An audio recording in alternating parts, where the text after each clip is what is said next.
Hello friends, ഇന്ന് നമ്മൾ SSLC മാത്സിലെ first chapter ആയ അരിത്മെറ്റിക് സീക്വൻസ് അഥവാ സമാന്തര ശ്രേണി എന്ന പാഠമാണ് പഠിക്കാനായിട്ട് പോകുന്നത്. ആദ്യം തന്നെ ഞാൻ ഇവിടെ കുറച്ച് നമ്പേഴ്സ് എഴുതാം.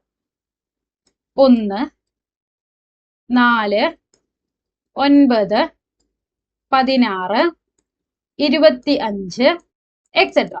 ഇതെന്താണ്? 1ന്റെ സ്ക്വയർ ആണ്, ഇത് 2ന്റെ സ്ക്വയർ ആണ്, ഇത് 3ന്റെ സ്ക്വയർ ആണ്, ഇത് 4ന്റെ സ്ക്വയർ ആണ്, ഇത് 5ന്റെ സ്ക്വയർ ആണ്, അങ്ങനെ പോകുന്നു. ഓക്കെ, ഇതുപോലെ ഒരു പ്രത്യേക റൂളിന്റെ അടിസ്ഥാനത്തിൽ കുറച്ച് സംഖ്യകളെ കോമയിട്ട് സെപ്പറേറ്റ് ചെയ്ത് എഴുതുന്നതിനെയാണ് നമ്മൾ സീക്വൻസ് അഥവാ ശ്രേണി എന്ന് പറയുന്നത്.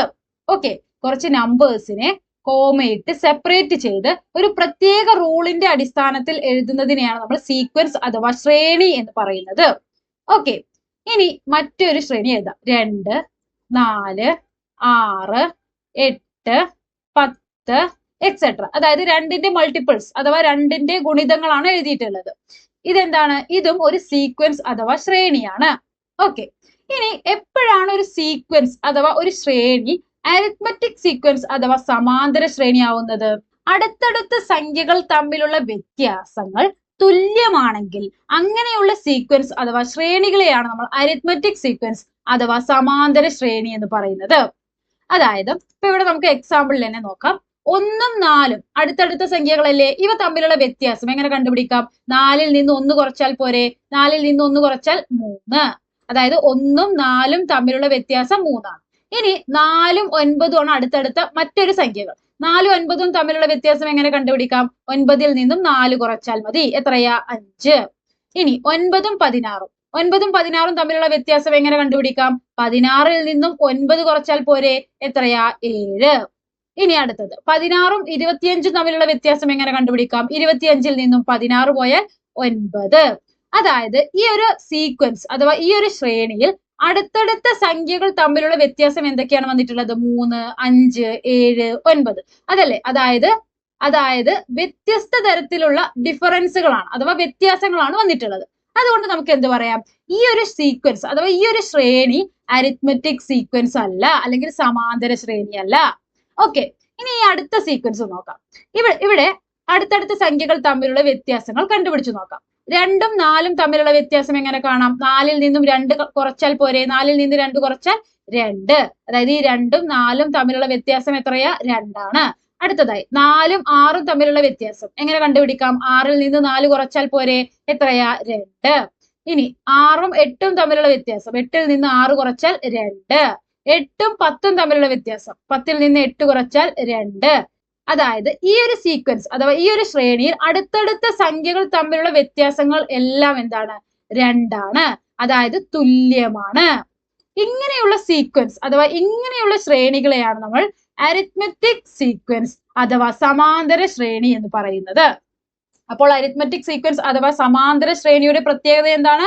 ആ സീക്വൻസിൽ അഥവാ ആ ശ്രേണിയിൽ അടുത്തടുത്ത് വരുന്ന സംഖ്യകൾ തമ്മിലുള്ള വ്യത്യാസം അഥവാ ഡിഫറൻസ് എന്ന് പറയുന്നത് തുല്യമായിരിക്കും. ഒരു സെയിം നമ്പർ ആയിരിക്കും. അല്ലാതെ ഇതുപോലെ 3, 5, 7, 9 അങ്ങനെ വ്യത്യസ്തമായ നമ്പേഴ്സ് വരില്ല. ഒരു സെയിം നമ്പറിന്റെ അടിസ്ഥാനത്തിലായിരിക്കും അവിടെ അടുത്തടുത്ത സംഖ്യകളുടെ വ്യത്യാസങ്ങൾ വന്നിട്ടുണ്ടാവുക. ക്ലിയർ ആയില്ലേ? ഇതാണ് അരിത്മെറ്റിക് സീക്വൻസ് അഥവാ സമാന്തര ശ്രേണി എന്ന് പറയുന്നത്. ഇതിനെ നമുക്ക് മറ്റൊരു രീതിയിൽ കൂടെ പറയാം. എങ്ങനെയാണ്? ഒരു സംഖ്യയുടെ കൂടെ ഒരു സെയിം സംഖ്യ കൂട്ടി എഴുതുന്നതിനെയാണ് അരിത്മെറ്റിക് സീക്വൻസ് അല്ലെങ്കിൽ സമാന്തര ശ്രേണി എന്ന് പറയുന്നത് എന്നും പറയാം. എങ്ങനെ? 2ന്റെ കൂടെ 2 കൂട്ടിയപ്പോഴാണ് നമുക്ക് 4 കിട്ടിയത്. 4ന്റെ കൂടെ വീണ്ടും 2 കൂട്ടിയപ്പോഴാണ് നമുക്ക് 6 കിട്ടിയത്. 6ന്റെ കൂടെ വീണ്ടും 2 കൂട്ടിയപ്പോഴാണ് നമുക്ക് 8 കിട്ടിയത്. 8ന്റെ കൂടെ വീണ്ടും 2 കൂട്ടിയപ്പോഴല്ലേ 10 കിട്ടിയത്. അതായത് ഒരു സെയിം നമ്പറിനെ കൂട്ടിയിട്ടാണ് നമ്മൾ എന്ത് ചെയ്യുക? അരിത്മെറ്റിക് സീക്വൻസ് അഥവാ സമാന്തര ശ്രേണിയിലെ നമ്പേഴ്സിനെ എഴുതുക. ക്ലിയർ അല്ലേ? അതാണ് ഇവിടെ ഡെഫിനിഷൻ ആയിട്ട് പറയുന്നത്. A sequence starting with a number and proceeding by adding one number again and again is called an arithmetic sequence. ഒരു സംഖ്യയിൽ നിന്ന് തുടങ്ങി ഒരേ സംഖ്യ തന്നെ വീണ്ടും കൂട്ടിക്കിട്ടുന്ന ശ്രേണിയെ സമാന്തര ശ്രേണി എന്ന് പറയുന്നു. ക്ലിയർ ആയില്ലേ? എന്താണ് ഒരു അരിത്മെറ്റിക് സീക്വൻസ് അല്ലെങ്കിൽ സമാന്തര ശ്രേണി എന്ന് ക്ലിയർ ആയില്ലേ? മറ്റൊരു എക്സാമ്പിൾ കൂടി എഴുതാം. 1, 11, 21, 31, എക്സെട്ര. ഇതൊരു അരിത്മെറ്റിക് സീക്വൻസ് അഥവാ സമാന്തര ശ്രേണിയാണോ? എങ്ങനെയാണ് കണ്ടുപിടിക്കുക? നമുക്ക് എന്ത് ചെയ്യണം? ഈ ശ്രേണി അഥവാ ഈ സീക്വൻസിലെ ഡിജിറ്റ്സുകൾ തമ്മിൽ, അടുത്തടുത്ത ഡിജിറ്റ്സുകൾ തമ്മിലുള്ള ഡിഫറൻസ് കണ്ടുപിടിക്കണം. ആദ്യം തന്നെ 1ഉം 11ഉം തമ്മിലുള്ള വ്യത്യാസം കണ്ടുപിടിക്കുക. എങ്ങനെയാ കണ്ടുപിടിക്കുക? 11ൽ നിന്നും 1 കുറച്ചാൽ മതി. 11ൽ നിന്നും 1 പോയാൽ 10. അതായത് 1ഉം 11ഉം തമ്മിലുള്ള വ്യത്യാസം 10 ആണ്. ഇനി 11ഉം 21ഉം തമ്മിലുള്ള വ്യത്യാസം എങ്ങനെ കണ്ടുപിടിക്കാം? 21ൽ നിന്നും 11 കുറച്ചാൽ മതി. എത്രയാ? 10. ഇനി 21ഉം 31ഉം തമ്മിലുള്ള വ്യത്യാസം എങ്ങനെ കണ്ടുപിടിക്കാം? 31ൽ നിന്നും 21 കുറച്ചാൽ മതി. എത്രയാ? 10. അതായത് ഈ ഒരു സീക്വൻസ് അഥവാ ഈ ഒരു ശ്രേണിയിൽ അടുത്തടുത്ത സംഖ്യകൾ തമ്മിലുള്ള വ്യത്യാസം വരുന്നത് ഫുൾ എത്രയാണ്? 10 ആണ്. അതുകൊണ്ട് നമുക്ക് എന്ത് പറയാം? ഇതൊരു അരിത്മെറ്റിക് സീക്വൻസ് അഥവാ സമാന്തര ശ്രേണിയാണെന്ന് പറയാം. ഓക്കെ, ഈ ഒരു പാഠത്തിൽ നിന്നും ഒരു മാർക്കിന് ചോദിക്കുന്ന ഒരു ചോദ്യമാണത്. ഒരു 4 സീക്വൻസുകൾ നമുക്ക് തരും. എന്നിട്ട് ഇതിൽ നിന്നും അരിത്മെറ്റിക് സീക്വൻസ് അഥവാ സമാന്തര ശ്രേണി കണ്ടുപിടിക്കാനായിട്ട് പറയും. അപ്പൊ നമ്മൾ എന്താ ചെയ്യുക? അടുത്തടുത്ത സംഖ്യകൾ തമ്മിലുള്ള എല്ലാ സീക്വൻസിലും അടുത്തടുത്ത സംഖ്യകൾ തമ്മിലുള്ള വ്യത്യാസങ്ങൾ ഇതുപോലെ കണ്ടുപിടിക്കും. ഇങ്ങനെ ഒരുപോലെയാണ് വരുന്നത്, അതായത് ഒരുപോലെയുള്ള വ്യത്യാസമാണ് വരുന്നത് എങ്കിൽ അത് അരിത്മെറ്റിക് സീക്വൻസ് ആണ്. അല്ല, ഇതുപോലെ ഡിഫറെന്റ് ആയിട്ടുള്ള ഡിഫറൻസുകളാണ് നമുക്ക് കിട്ടുന്നത് എങ്കിൽ അതെന്തല്ല? അരിത്മെറ്റിക് സീക്വൻസ് അഥവാ സമാന്തര ശ്രേണി അല്ല എന്ന് എഴുതുന്നു. ഇനി ഈ ഒരു അരിത്മെറ്റിക് സീക്വൻസ് അഥവാ ഈ സമാന്തര ശ്രേണികൾക്ക് കുറച്ച് പ്രത്യേകതകളുണ്ട്. ആ പ്രത്യേകതകളാണ് നമ്മൾ ഈ പാഠത്തിൽ പഠിക്കാനായിട്ട് പോകുന്നത്. അപ്പൊ അതിനായിട്ട് നമുക്ക് അരിത്മെറ്റിക് സീക്വൻസ് അഥവാ സമാന്തര ശ്രേണിയുടെ കുറച്ച് ബേസിക് ആയിട്ടുള്ള കാര്യങ്ങൾ അറിഞ്ഞിരിക്കണം. അതെന്തൊക്കെയാണെന്ന് നോക്കാം. ഞാൻ ഇവിടെ ഒരു അരിത്മെറ്റിക് സീക്വൻസ് എഴുതുകയാണ്. 2, 4, 6, 8, 10 എക്സെട്ര. ഓക്കെ, ഇനി ഇതൊരു അരിത്മെറ്റിക് സീക്വൻസ് അഥവാ സമാന്തര ശ്രേണിയാണല്ലോ. ഇവിടെ അടുത്തടുത്ത സംഖ്യകൾ തമ്മിലുള്ള വ്യത്യാസം എത്രയാ? 2 വീതമാണ്. ഓക്കെ, ഇനി ഈ അരിത്മെറ്റിക് സീക്വൻസ് അഥവാ സമാന്തര ശ്രേണിയിലെ ഓരോ നമ്പേഴ്സിനെയും നമ്മൾ വിളിക്കുന്ന പേരാണ് ടേംസ്. മലയാളത്തിലാണെങ്കിൽ പദങ്ങൾ. ഓക്കെ, അതായത് ഈ ഒരു അരിത്മെറ്റിക് സീക്വൻസ് അഥവാ സമാന്തര ശ്രേണിയിലെ ടേംസ് അഥവാ പദങ്ങളാണ് 2, 4, 6, 8, 10 എന്നിവ. ക്ലിയർ ആയില്ലേ?